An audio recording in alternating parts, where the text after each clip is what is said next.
মানসিকভাবে প্রস্তুতি নেওয়ার জন্য বাংলাদেশের সামর্থ্যবান কিংবা অন্তর্বর্তীকালীন সরকার সহ বিদেশি যারা সংগঠন রয়েছেন তাদেরকে একটু অনুরোধ করতে চাই, পানি নেমে যাওয়ার পরে যেই চ্যালেঞ্জটা আসছে এটা সবচেয়ে বড় চ্যালেঞ্জ।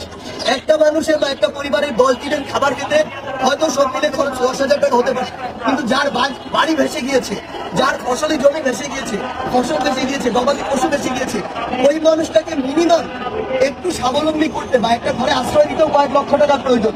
তো ওই খরচটা কিন্তু বিশাল বড় একটা খরচ। আমরা আপনাদেরকে অনুরোধ করবো, আপনারা মানসিকভাবে একটু প্রস্তুত হন, কারণ আলটিমেটলি পুরো দেশের এই সিস্টেমটা একটা চেইন সিস্টেম। দেশের একটা পার্ট বা দেশের অসংখ্য এবং লক্ষ লক্ষ মানুষ যদি অর্থনৈতিকভাবে বা সামাজিকভাবে এরকম একটা দুর্দশাগ্রস্ত অবস্থা দিয়ে যায়, তাহলে আগামীতে এটার সাফারার কিন্তু আমরা সবাই হব।